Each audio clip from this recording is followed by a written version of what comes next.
Hi, my name's Dominique, and together with my team, we produce the content for our weekly Swisspreneur episodes. I hope you enjoyed today's show. People start their research online, they have a lot of information, but at some point there's just some last things that they need to solve. And that's when they come to the store.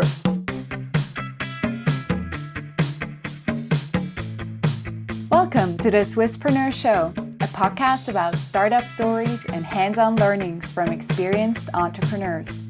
Here's your host, Sylvan.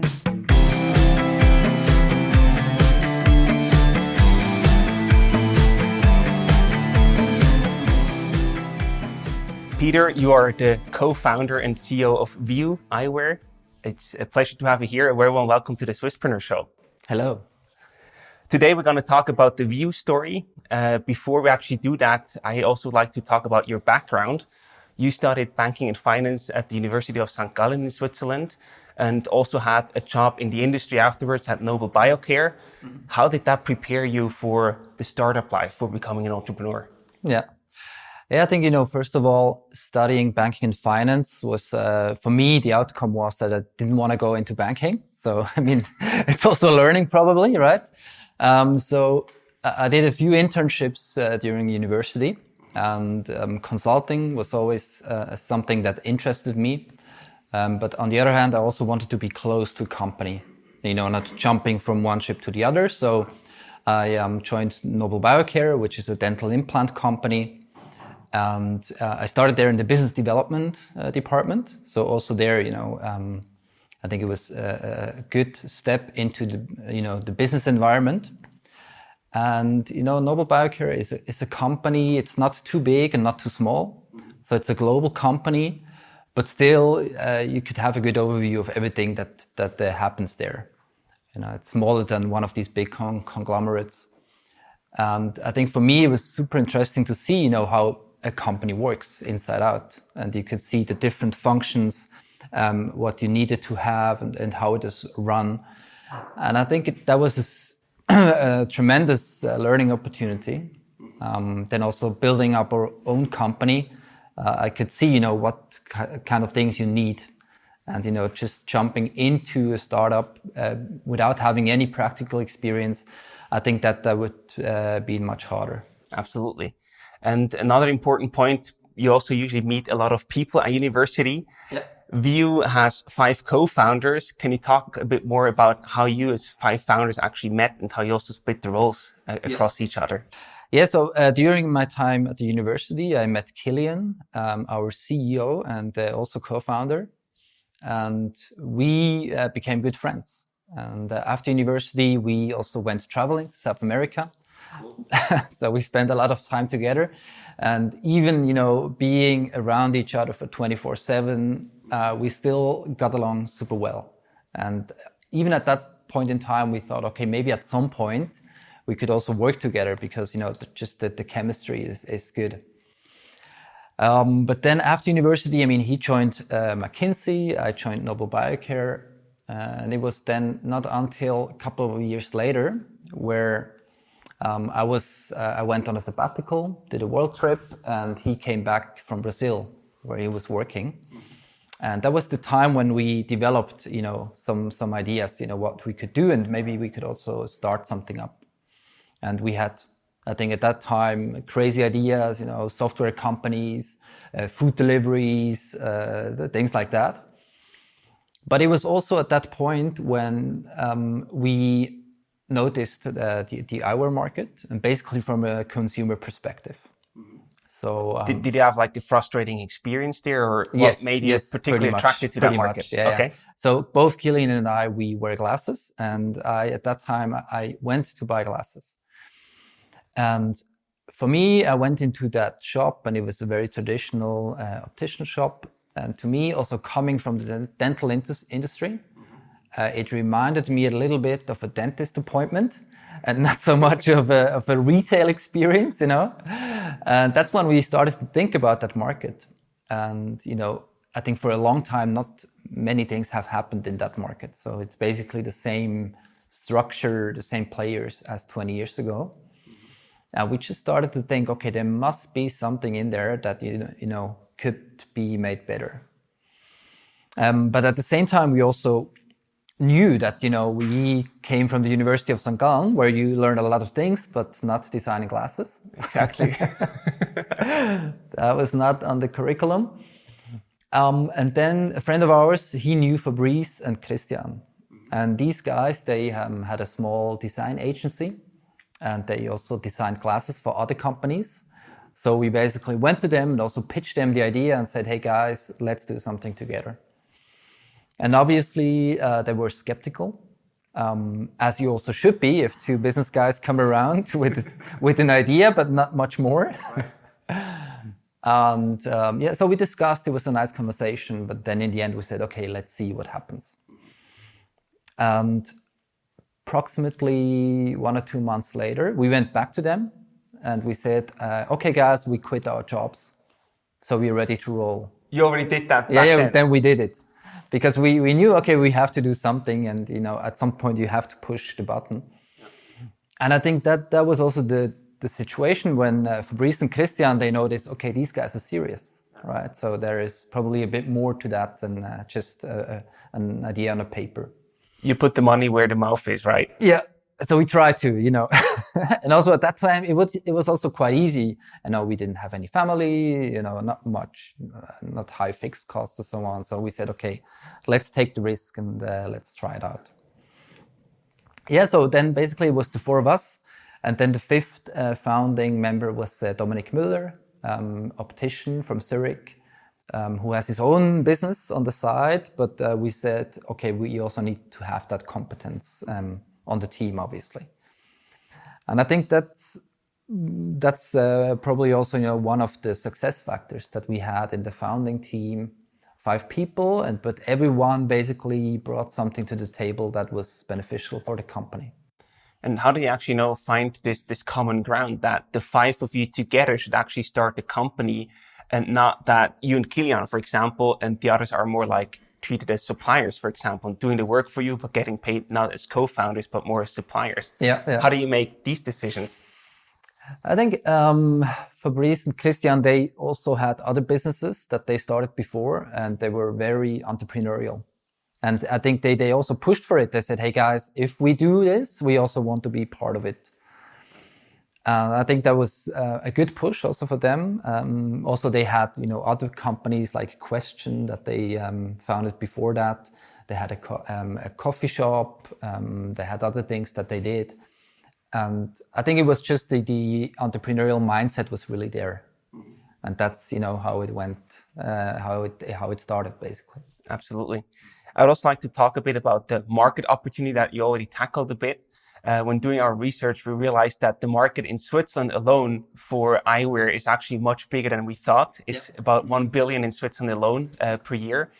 So how do you actually also, tackle this market and saw that the opportunity, except from the feeling that you had as a customer, what else did you see like as a market chance, what you could actually solve? Yeah, I think that was also the challenge that we heard from a lot of people. And a lot of people said, hey guys, the eyewear market is already taken. So these are the big chains and the small traditional opticians. So, I mean, what do you have no right to play there. And even my parents were a bit afraid, when I told them I want to start an optical business. Right. They said, yeah, but, you can already get these solutions and products in the market.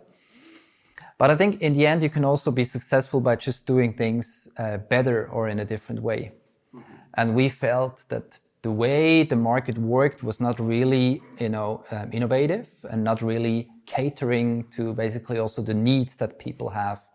And maybe also that the needs have changed in the last 20 years. Mm-hmm. And that's how we went into the market, with that direct-to-consumer approach. No big brands, no big symbols here on the temple, but really the View brand and the View products, very lean to contemporary classic shapes. And that's exactly what people wanted, or people still want. Yeah.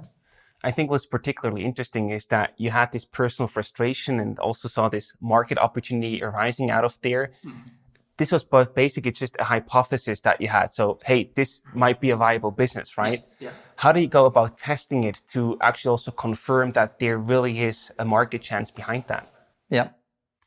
I think there's a bit of a trade-off when, testing these things. I mean, for us, obviously we also want to test things as early as possible. And at the same time, if you want to bring out an eyewear collection, you can't start with one frame only, obviously, right? So I think we did different steps. So for example, Fabrice started to design the collection, and we had a few shapes that were then lasered out of just some plastic. Mm-hmm.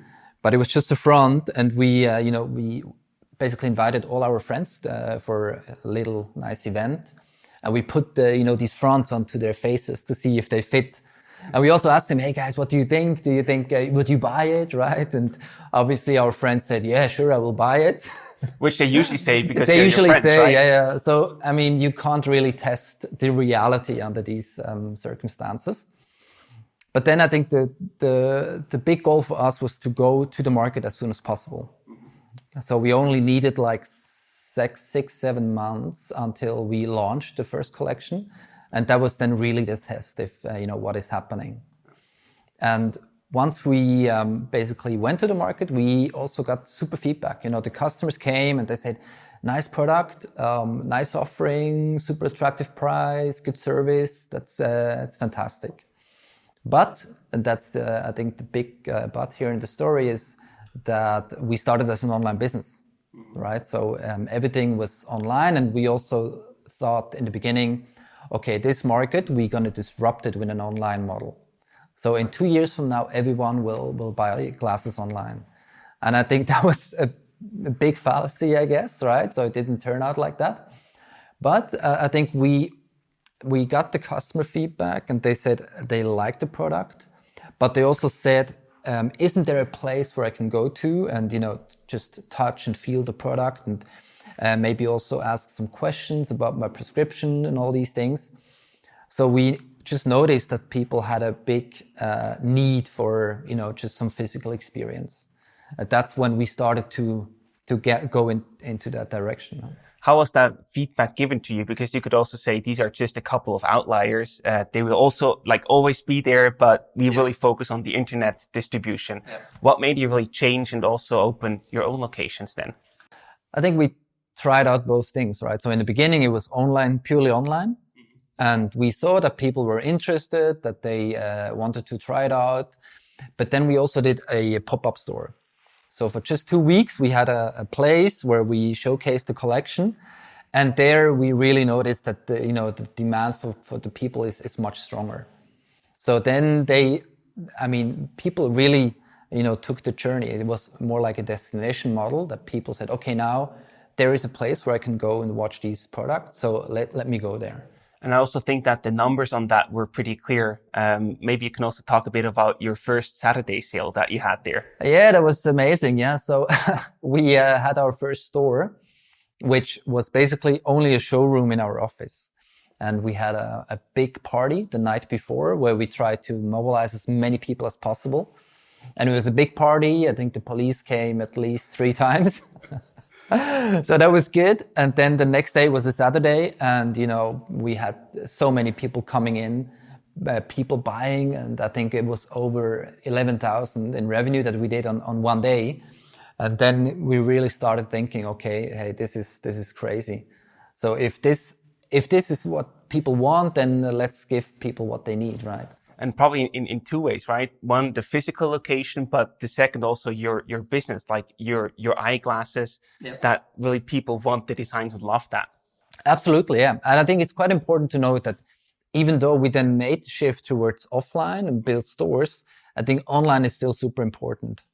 Right? It's just that the customer journey that people start their research online, they have a lot of information, but at some point, there's just some last things that they need to solve. And that's when they come to the store. They want to ask about their prescription. They want to have a last touch and feel, and then they're ready to buy. Makes sense. I think that's also a very good explanation why you actually have this omni-channel strategy and not shifted from pure online to pure offline, but now offer both. Absolutely, yeah. And I think it's you can't say one is more important than the others. It's just two sides of the same coin. Yeah. Absolutely. Another challenge that you actually had to resolve was actually finding your producer, your supplier, to actually produce the glasses. Yeah. How did you tackle that? I mean, basically, like in the textbook, I would say. So really, university style. We went and did the research. Okay, so who's producing glasses? And in the beginning, we thought, okay, we will go to China, right, and source in China. But then we found out that basically there's an industry cluster producing eyewear frames in northern Italy, so in the Dolomites. And for us, that was okay. Fabrice said, okay, Dolomites, handmade in Italy, that's great, let's go there. And we took a trip and basically visited as many suppliers as possible. A lot of them were really open also to us because I think they lost a lot of business to China in the previous year. So they were looking for new customers. And actually, eventually we found our first supplier, which was or still is a family-run business, very high up in the mountains, totally remote, family business. Like the father and the daughter is leading the company. They were not the cheapest option, but they by far made the best quality. That's when we said, okay, we have to start with these guys because we want to have the best product. Mm-hmm. And so far, I mean, we still work with them quite a lot. We now have also other suppliers in the region, but it's still one of our main suppliers today, and we still have a very good relationship with them also. Does that also give you another competitive edge, except for a very beautiful story and also, the good quality? Are you also like faster, for example, or are there also any other advantages that you can play with that supply chain? I think the way we set up the supply chain is the benefits are not only in operations and supply chain, but also in the marketing, obviously. Because our glasses, what we say is Swiss design and handmade in Italy. And I think that's also one of the changes that we saw in the consumer, right? I think 10, 15 years ago, probably for them, it was not that important where is it made. Mm-hmm. Meanwhile, at this point in time, people want to know where does this product come from, what's the sustainability aspect around it. Mm-hmm. And I think there we have, what people also need and want, a good story around it. And we also, not here, but in our stores, we also have, images of our production facility in Italy. Nice. So you really play this emotional aspect too. Sure. How do you actually come up with that slogan, designed in Switzerland, but actually handmade in Italy? Was that there from the beginning, or did that also evolve over time because you realized it's becoming more important? No, it was there from the beginning. Actually, a lot of people told us in the beginning it should be the other way around. Right, Swiss made and right. Italian design, but I think for us, Fabrice is a big fan of this handmade in Italy. And when you go there, you can also really observe the people, they have done it their entire life, and people are polishing the frames. How they treat the frames. It's really beautiful, and we made movies about it and everything. And the Swiss design, I mean, we are here in the design lab. That's Fabrice's world. And I think that's one, if not the most important pillar of the brand, right? That eventually I think what people want is a nice product. They want to, look good with our glasses. And that's what we try to provide here. And you also heavily focus on this customer centricity and customer happiness by constantly monitoring your Net Promoter Score. Yeah. Can you tell us why this is the most important, KPI that you focus on and how you actually do that in daily life? Yep. I think in the beginning when we started, we had this office and also the showroom. And what was happening is it was just a wall, but not to the ceiling, but it was like a little free space. So when we were, working on the computers, we could also always hear what the customer were discussing with our sales staff. That's a cool setup. Yeah, that's a good setup. So you have customer feedback instantly, right? Whether you want it or not. Yeah, the good and the bad. So for us, I mean, we were customer focused. And, once we grew out of that setting, we said, okay, we still want to know what people think about us. And that's when we set up the Net Promoter Score. So we basically ask every customer who bought glasses with us, so would you recommend View to a friend? And I think quite luckily, we still do a good job there. And a lot of people are super happy with the experience. And why is it so important for us? I think for us, the Net Promoter Score or customer happiness is also a sign if we can grow more in the future. Because what happens and what a lot of people do, they buy glasses from us and then they go out and talk about it. Mm-hmm. And I think that's another nice aspect about glasses is that, it's in the middle of your face. So if you go into the office or if you meet friends and family, people will ask you about it. And if you have a good story to tell, then you just tell that story.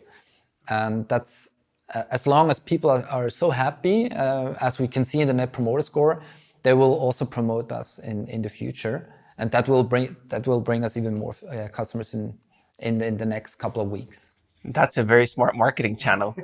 It's also one of the cheapest, right? Absolutely. Is there a certain range that you tackle for or target in terms of Net Promoter Score? Because it can range from -100 to +100, right? Yeah. So our goal has always been to be above 80. Wow, that's super high. Yeah, that's super high. And but I think throughout the last 5 years, we have always been above that. Wow. Yeah. Congrats. That's a huge achievement. Thanks. Yeah. Wow. I'm like blown away now. That's very rare that you hear a Net Promoter Score over 80.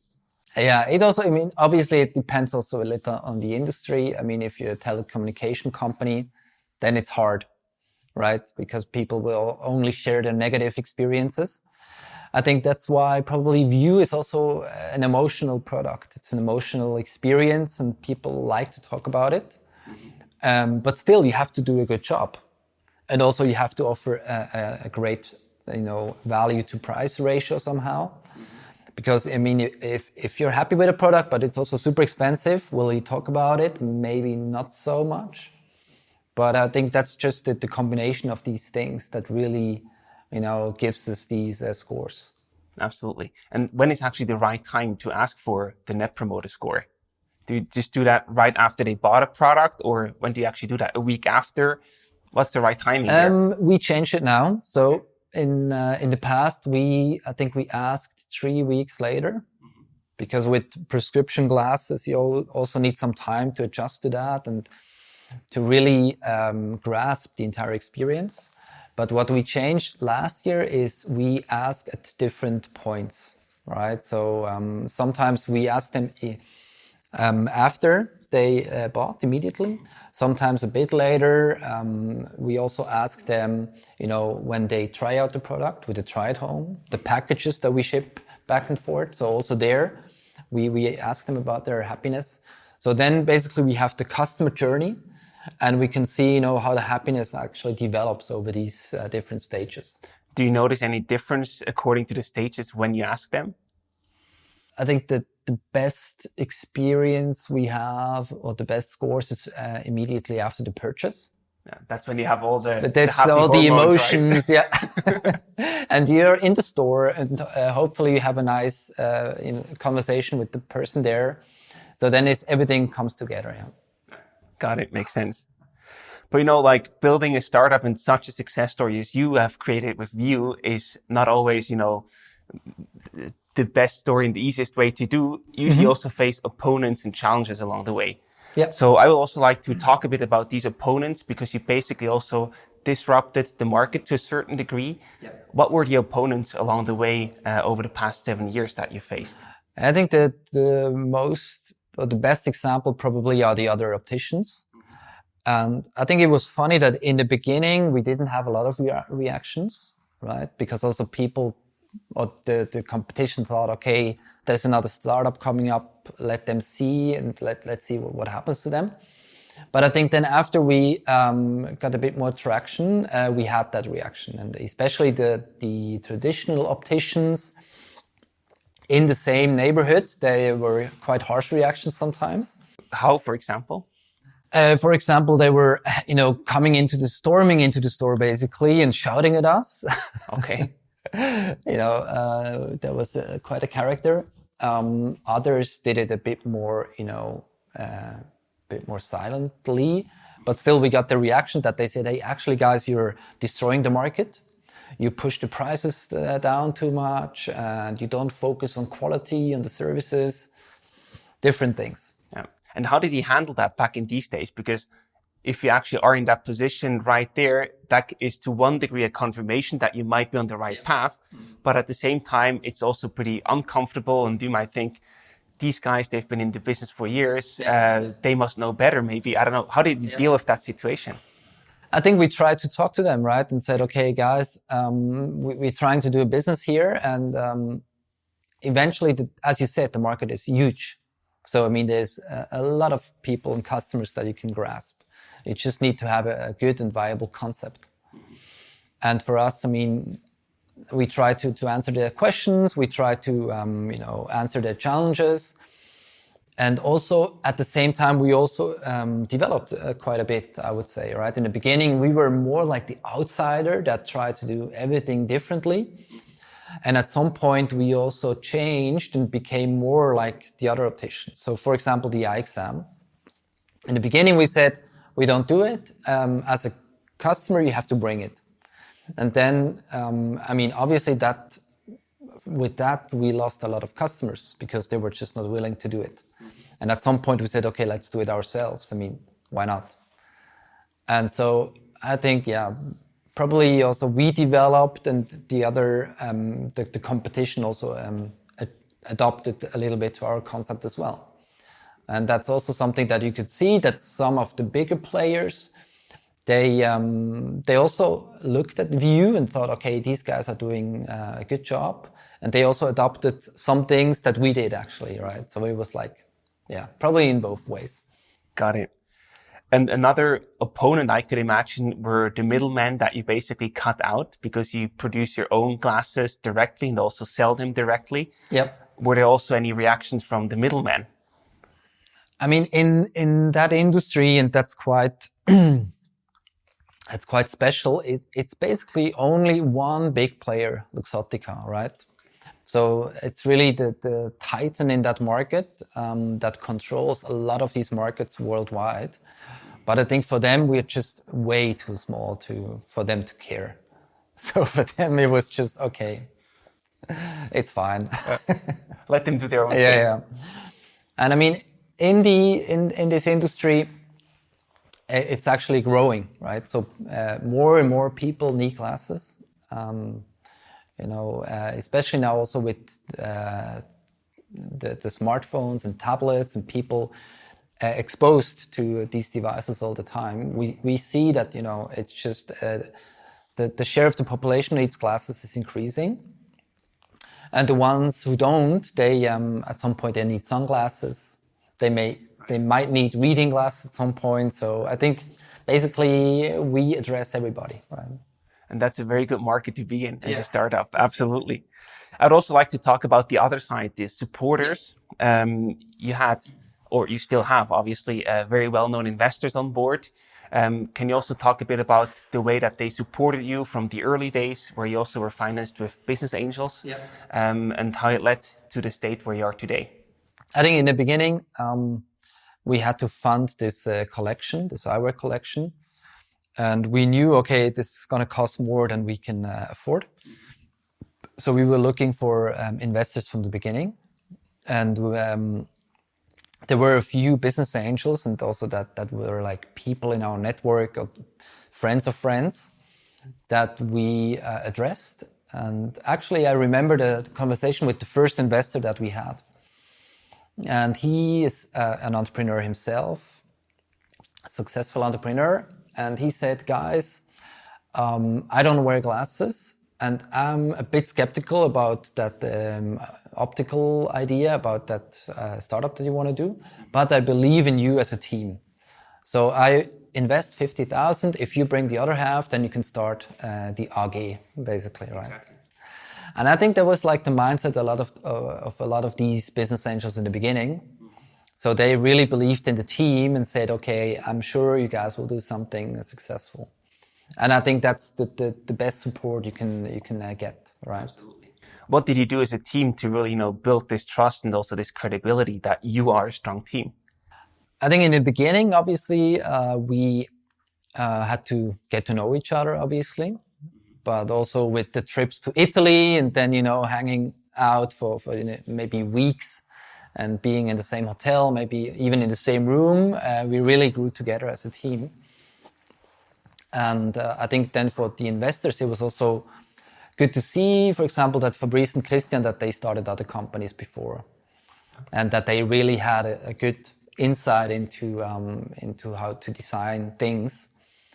And also on the other side, obviously the business side, we were trying to prepare everything as good as possible to basically all the support functions that this idea, when it was ready to launch, that it will also then go smoothly, right?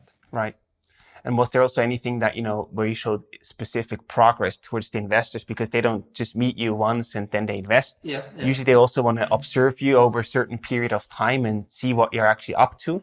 Yeah. Was there anything in particular where you said, hey, this actually really helped to win them over as investors? I think they were quite skeptical also regarding the valuation in the beginning. And we said, okay, guys, we don't know where it will go. You don't know. Let's just do a convertible round. So in the beginning, they invested money, and then we had our first year business plan. And we said, okay, depending on where we come out, their share is higher or lower, right? And I think that was quite convincing. So they saw, okay, the risk is a bit lower. I mean, obviously you can still lose everything. Sure. But if they do a good job, then it's basically adjusted or balanced. Yeah, you basically put the incentives in the same boat, to say. Yeah. Did you also invest your own money? Because you said they brought 50K, the first investor, and you also had to invest your own money, right? Yeah, we also invested. Yeah. So that was also part of building trust, I could imagine. Sure. Yeah. So I think for that investor in particular, he said, okay, here's my 50, you have to bring the other 50. But then also for further investors, we said, okay, look, guys, we are willing to give in the money, but we're also willing to hand in basically our work. So that's the second thing, obviously, because in the first 1 or 2 years, I think we worked for quite a low salary. And that's also a sign to the investor, obviously, that you're willing to give up basically a salary that you can earn in the industry, but really putting everything into the company. Absolutely. And also just a quick question towards the beginning of the podcast where you said that, you had the corporate jobs, basically you and Kilian.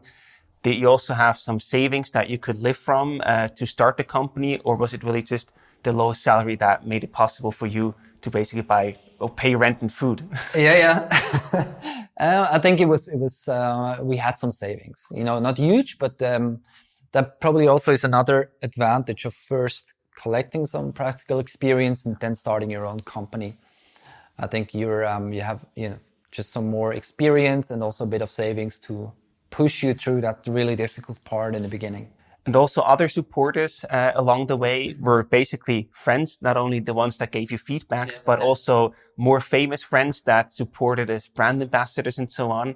Maybe you can also talk quickly about how they supported your company in the early days. I think in the beginning, when you start a company, I mean, you need a lot of competence, right? I mean, from design, photo shooting, and events, PR, accounting, HR.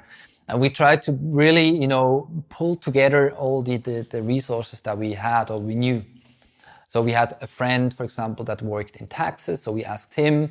Fabrice had access to people who did work as photo models. So we used them, right? So I think it was really the community that we were trying to build up.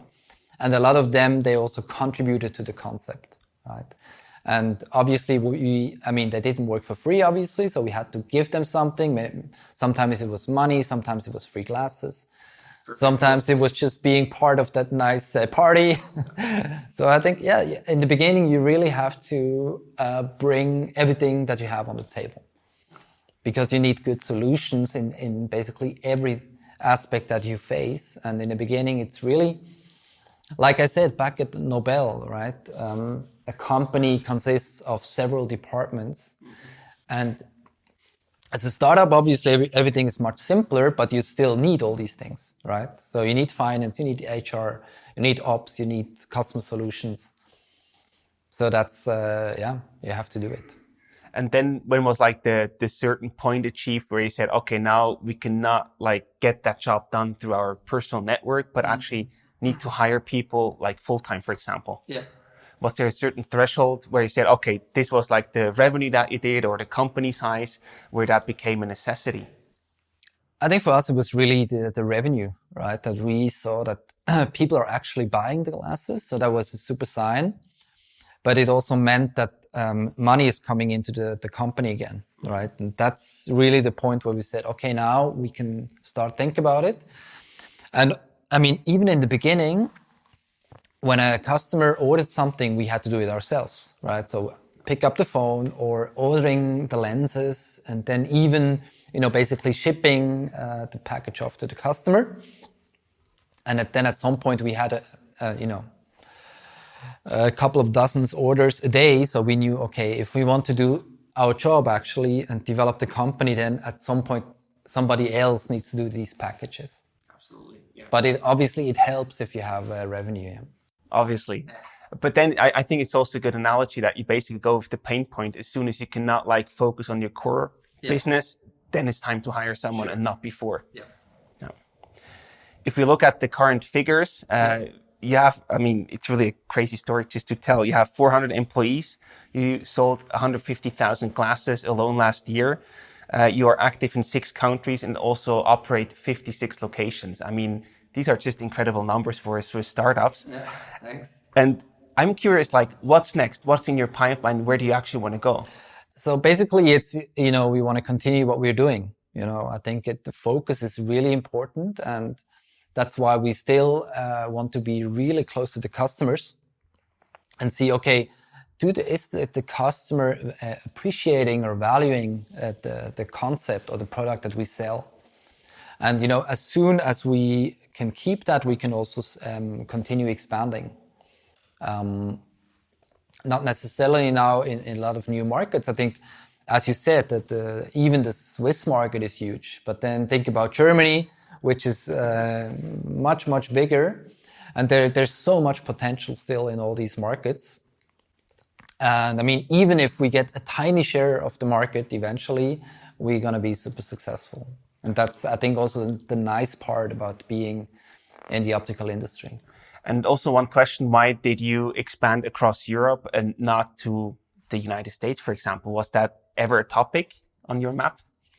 I think we discussed it at some point, obviously, but as I said, focus, right? Focusing on the things that are really working and where you can have an impact. And I think the US would have been too big of a step, because also the optical industry is still quite local, right? So if we go into a certain city, you need to build up the store, you need to send people there, you need to hire people, you need to build up a relationship with the customers in that city. And I'm not sure if you can do it in California, for example, from Zurich. Right. So then you would need to have a big investment and really set up an entire entity over there. Who knows? Maybe a topic to tackle in the future. Yeah. Before we finish the episode, I have some rapid fire questions for you. I give you just a choice of 2 options, and you make one choice to quickly explain why you made that choice. Are you ready? Sure. More revenue or higher net promoter score? Higher net promoter score, because it will bring you more revenue. I think that's the right answer. Wealth or happiness? Happiness. Why? I think happiness is just much more important, and money can't buy happiness eventually. Experience or expertise? Expertise. Yeah. I think that's probably what we do when we hire people. We want to see if they can do the job, Right. So just because someone comes in with 25 years of experience doesn't mean that he or she has the right expertise to do the job. Right. And how do you actually check for expertise? If they actually really have what you're looking for? I think that's the big challenge to when you do recruiting, that you need to assess a person in a very short period of time. And I try to understand what drives people. What drives people to get up in the morning and then come to the office. I think that's a very important part. And I think the second thing that you can do is also talk to people that they worked with in the past. I mean, obviously they will always tell you the nice stories, but you still can feel, what actually happened there. Absolutely. Yeah.